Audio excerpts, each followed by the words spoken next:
नमस्कार, मैं हूं आपके साथ हर्षिता मिश्रा। आप देख रहे हैं रॉयल एक्सप्रेस न्यूज। और चलिए अब बढ़ते हैं आगे और एक नजर डालते हैं मुंबई की इस खबर पर। वो सितमगर था, उसे था जख्म देना, दे गया दिल, किसके इंतजार में तू।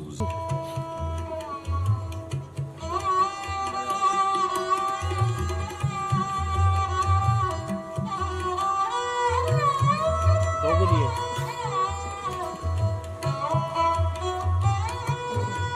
वो नहीं खा पाएगा।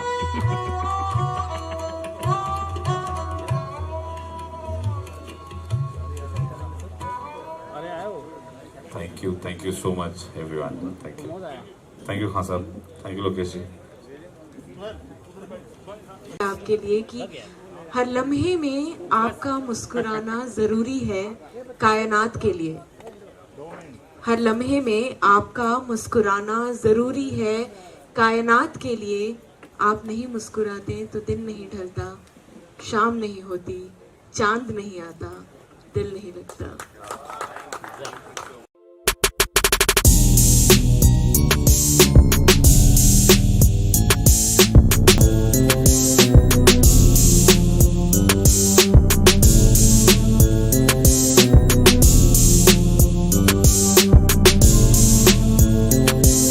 सर, जैसे मैंने शुरुआत में कहा था, इसका नाम ही मुख्तसर ख्याल है। मुख्तसर मतलब हम लोग अपनी ज़िंदगी में वो छोटी छोटी चीज़ें ख्वाहिशें बनाते रहते हैं ना, कि अच्छा घर, अच्छी गाड़ी, अच्छी बीवी, अच्छा नाम, शोहरत, इज़्ज़त। तो कहीं ना कहीं वो छोटा छोटा जाके फिर बड़ा होता है। तो उसी हिसाब से ये पोइट्री की जो किताब है, इसका नाम मुख्तसर ख्याल है। इसमें अंदाज़ शायद छोटे छोटे हैं, बट बहुत सारे फीलिंग्स, बहुत लोगों की फीलिंग्स है। ज़रूरी नहीं है कि सिर्फ मेरी ही हैं। इसमें कई ऐसी भी चीज़ें हैं जो मैंने, बहुत ज़्यादा चीज़ें इनफैक्ट ऐसी हैं जो मैंने दूसरों को देख के, दूसरों को समझ के, दोस्त हो गए, काम करने के लिहाज से हो गए, उनको देख के, समझ के और लिखने की कोशिश की है। खुश हूँ कि फाइनली बुक छप के, बहुत सालों से लिख रहा हूँ। ऐसा कोई एजेंडा नहीं था कि कभी ना कभी बुक पब्लिश होगी। जो मेरी टीम, जैसे मैंने शुरुआत में कहा कि स्पेशली शाजी का इसमें बहुत बड़ा एफर्ट रहा है कि आपकी बुक आए, वो लगी रही बातें करना बहुत सारे पब्लिकेशन हाउसेस से, उसको कल्टीवेट करके एक जगह पे लाना was a good process. We enjoyed it and वही है कि अब आप लोग पढ़िए, बताइए कि क्या अच्छा लगा, क्या बुरा लगा, क्या बेहतर कर सकते हैं। तो इंशाल्लाह अगली किताब जब भी लिखूँगा, अगर लिख पाया तो उसमें वो सारी चीज़ें को रेक्टिफाई करके फिर लिखेंगे। इंस्पिरेशन जैसे आपने कहा कि आम आदमी या हमारी जो रोज़मर्रा की ज़िंदगी होती है, जहाँ तक मैं समझ रहा हूँ, जी उस चीज़ को, छोटी छोटी चीज़ को लेके, हाँ। तो फिर भी कोई इंस्पिरेशन रहा होगा, या फिर आपने जो आसपास लोगों को देखा उससे आपके इंस्पायर होकर लगी। सर, मैं रिटायर फ़ौजी हूँ। I have retired from Indian army as captain. So उसमें क्या होता है ना, उसमें आप बहुत सारे इमोशन वहाँ देखते हो जहाँ कोई देख नहीं पाता। क्योंकि जब आप वॉर जोन पे होते हो या एक बटालियन के साथ होते हो ना, तो आपके साथ 400-500 लोग जो आप कर रहे हो वो भी कर रहे हैं। लेकिन उसमें डिफरेंस ये होता था कि उसका तरीका और मेरे तरीके में या हम लोगों के तरीके में कई दफ़ा फ़र्क आता था। वो फ़र्क क्यों आता था? वो कई लोग अपने घर से बहुत ज़्यादा खुश रहते थे, कई लोग शायद नाराज़ रहते थे, कभी कोई अपनी गर्लफ्रेंड बॉयफ्रेंड वाली फीलिंग से नाराज़ होता था। तो बहुत सारे इमोशंस, जब आप रात को बैठते हो ना खाना खाने, फ़ौजियों का एक होता है कि एक लंबी सी टेबल लगती है जहाँ 150 लोग एक साथ बैठ के वही रोटी, दाल और सब्ज़ी खा रहे हैं। उस वक्त बहुत सारे आप इमोशंस देखते हो कि किसी को खाना पसंद नहीं आ रहा है लेकिन खा रहा है। उसकी ज़िम्मेदारी वो खाना नहीं है, उसकी ज़िम्मेदारी उसकी फैमिली नहीं है, उसकी ज़िम्मेदारी उस वक्त वो नेशन है। तो ये एक अलग फीलिंग होती है, जो एक मेरी शेर में लिखा भी हुआ है कि मैं शायद अभी भूल रहा हूँ कि अभी बीच में आपने जब देखा था पुलवामा वगैरह में अटैक हुए थे, तो बहुत सारे हमारे फ़ौजी भाई उसमें शहीद हुए थे। तो उस पर लिखा था कि सरकार को या लोगों को लगता है कि किसी की बस नौकरी चली गई, क्या नौकरी दे दी जाएगी। तो उसको मैंने गज़ल में लिखा था कि तुमको लगता है कि एक शहादत हुई है, एक इंसान मर गया है, लेकिन तुमको ये नहीं पता है कि यहाँ पे किसी के परिवार की रोटी चली गई है। तो ऐसे जज्बात भी हैं। फिर उसमें बहुत सारे फ़िल्मी तरीके की भी चीज़ें हैं। जैसे मेरे फेवरेट सिंगर हैं रफ़ी साहब, मैंने उनके ऊपर एक गज़ल लिखी हुई है। तो बहुत अलग अलग इमोशंस हैं। मैं हर जगह जहाँ से सीख सकता हूँ, सीख के लिखने की कोशिश करिए। तो ये एमालगमेशन है सर। मतलब ऑल इमोशंस आर देयर, मतलब it can be Joy, sadness, सब कुछ है। Yes absolutely. मतलब आप हंसेंगे भी, आप रोएंगे भी, गुस्सा भी आएगा, क्योंकि मैं तंज ज़्यादा लिखता हूँ। जैसे अभी आकांक्षा ने शुरुआत में बताया था कि मेरा एक शेर था कि तुम्हारे 2 शब्दों के बीच का मौन हूँ मैं, दोबारा मत पूछना कौन हूँ मैं। तो एक तंज है, अकड़ है, वो फौजी हूँ है, पठान हूँ है, लेकिन हाँ वो हर जगह ज़रूरी नहीं है कि मैं उसको दिखाता फिरूँ। जहाँ ज़रूरी है वहाँ तो नहीं हुआ रियल लाइफ में, जहाँ ज़रूरत पड़े वहीं पे, वरना मैं कोशिश करता हूँ ऐसे दोस्तों से सीखने की कि कितना ज़्यादा झुक के रहा जाए तो सब कुछ आराम से इत्मीनान से चल जाएगा। सजल भाई, आप क्या कहना चाहोगे राशिद भाई के बारे में? What are your best wishes? जी राशिद सालों से आप उनको जानते हैं। जी एक बात है, जब हम पहले मुलाकात की थी, मतलब वो जूम से मुलाकात हुई, हाँ, आपको फर्स्ट। याद है? मतलब एक आर्मी के साथ मैं बात कर रहा था तो मैं इतना ये इसका जो इमोशनल पार्ट है वो तो मैंने देखा ही नहीं। जो जब हम उससे बाद ज़्यादा मुलाकात की तो फ़नी पार्ट मेरे लिए ये था कि ये आर्मी में था बंदा और इतना स्ट्रॉन्ग भी लग रहे हैं, फिर भी बहुत ही इमोशनल है।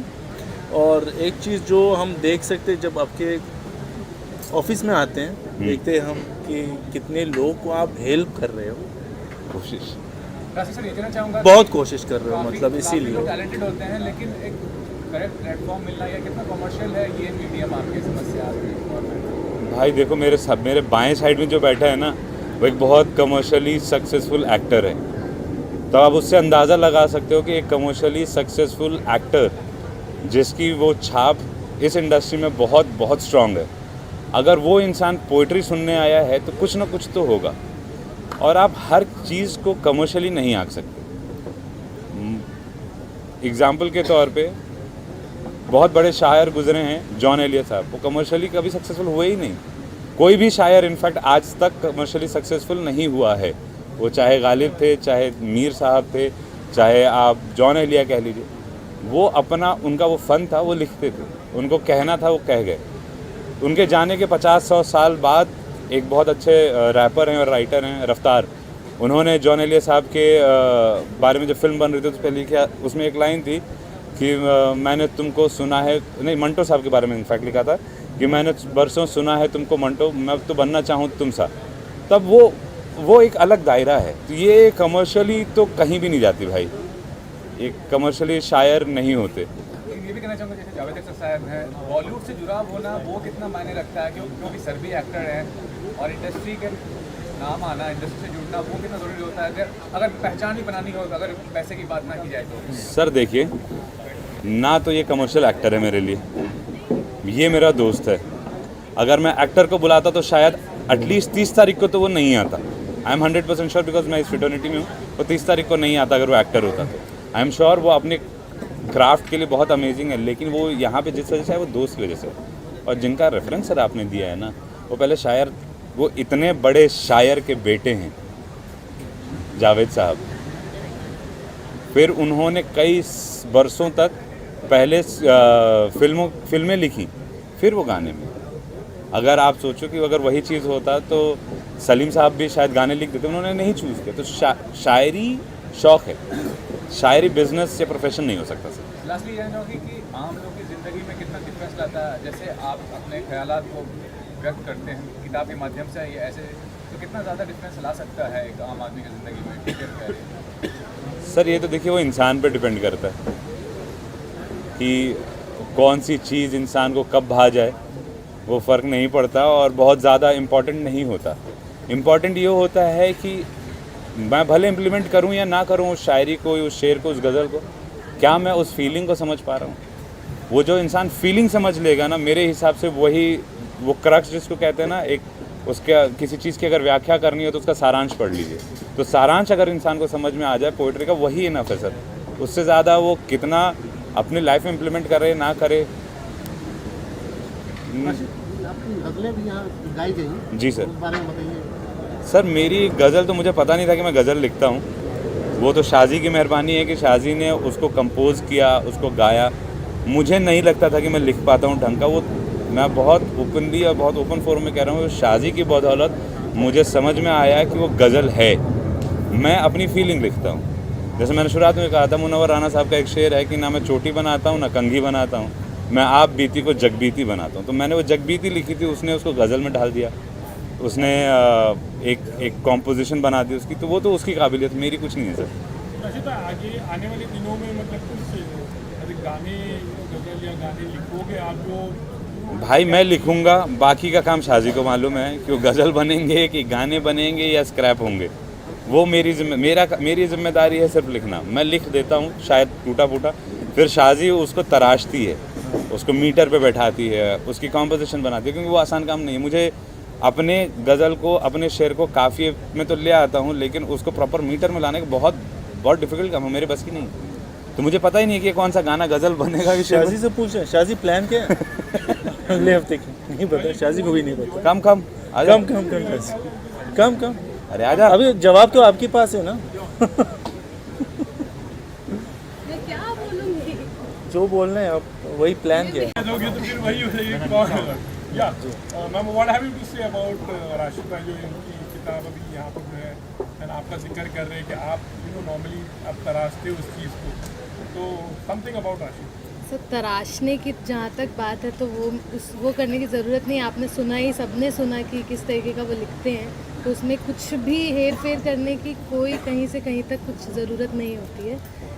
ये ज़रूर है, एक बात जो सबसे ज़्यादा मैं इस चीज़ को मानती हूँ कि इनके लिखने की वजह से कॉम्पोजिशन और म्यूज़िक, एक्चुअली म्यूज़िक क्या था, वो ये भी मानेंगे कि मैं जैसे आई थी मुंबई और अब जिस जगह पे मैं आ गई हूँ म्यूज़िक के लिहाज से और हर लिहाज से, मैं तो कहूँगी बहुत इम्प्रूवमेंट उनकी वजह से मुझे हुआ है।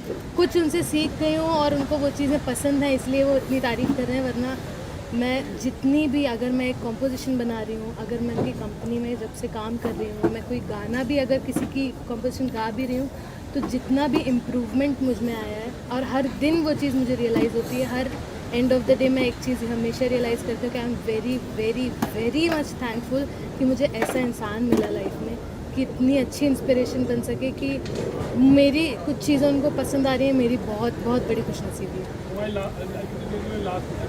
आजकल बहुत सारे शायर हैं, लाइक यूज से कि सोशल मीडिया आ गया है तो everyone feel like they can write, but जहाँ पर हम लैंग्वेज की बात करते हैं, लाइक या उर्दू आना या जो तलफ़्फ़ुज़ जो होता है हर एक मतलब चीज़ का, लोगों को कभी कभी आप भी देख रहे हो कि वर्ड्स को किस तरह से बोलते हैं, क्या हाउ इम्पोर्टेंट इज दैट, या फिर वो बहुत सारे लोग आ गए मतलब वो चीज़ फिर कभी कभी दुख भी करता है कि क्या कर दिए लोगों ने।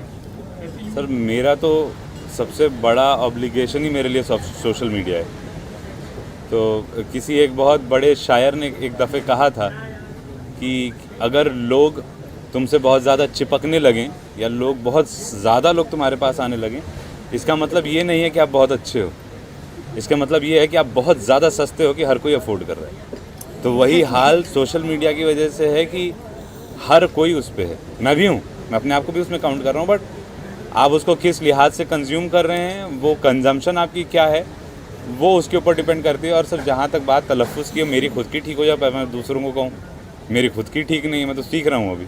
जिस दिन मेरी शायद ठीक हो जाएगी, शायद कभी, तो मैं कोशिश करूँगा कि कुछ बोल दूँ, वरना अभी उतनी। हमने तो जो कुछ भी सुना हमारे तरफ से तो आप सर वही कहते हैं, अब आप बुरा मत मानिएगा, आप सारे दोस्त भाइयों के लिए, लेकिन please don't get it offended. वही कहते हैं कि अंधों में काणे राजा, तो हम काणे राजा हो गए क्योंकि आपने मुझे सुन लिया। मुझसे बहुत बेहतर शायर, बहुत अच्छे बोलने वाले लोग बैठे हुए हैं। हो सकता है शायद उनको अल्लाह ने उतनी फैसिलिटी शायद नहीं दी है कि वो यहाँ तक नहीं पहुँच पाए। अल्लाह का एहसान है कि मुझे उतनी मिल गई, मैं यहाँ तक आ गया, उतना ही फ़र्क है बड़े भाई। Otherwise I don't think so I am standing anywhere in the lines. तो आप कितना रेकमेंड करोगे या आप बोलोगे कि हमारे लिए लिखिए या मेरे लिए लिखिए? अब रिकमेंड नहीं, मतलब रेट नहीं करूँगा, रिकमेंड तो करूँगा ऑफ कोर्स। अब मैं कौन हूँ कि किसी को रेट करूँ और राशिद को, मतलब बट क्या है कि हम काफ़ी इवेंट्स के लिए आए थे आपके पास। एक वजह यह था कि इनका शायरी सुनने के लिए और अभी अच्छे हो गया, हमारे काम भी आसान हो गया, तो अब किताब है अपने पास, तो मुलाकात फिर भी होगी, मतलब होगी। पर इसीलिए तो हमें तो अच्छा ही लगता था। एंड तो मुझे शायरी भी बहुत अच्छा लगता, मैं भी लिखता हूँ, बट आपके जैसे नहीं, बस फिर भी that's I always like his sport. Finally one last, आप अपनी किताब में से जो आपकी कुछ दिल की करीब, तो शायद सभी चीज़ें होगी, पर कुछ जिक्र के आप कुछ सुनाना चाहो। चलिए वो याद है मुझे। अच्छा मेरी प्रॉब्लम है, मुझे मेरी शायरी याद नहीं रहती, हाँ तो मेरी शायरियाँ मुझसे ज़्यादा इसे याद हैं क्योंकि वो लिखती रहती है, उसको फॉर्मेशन वगैरह।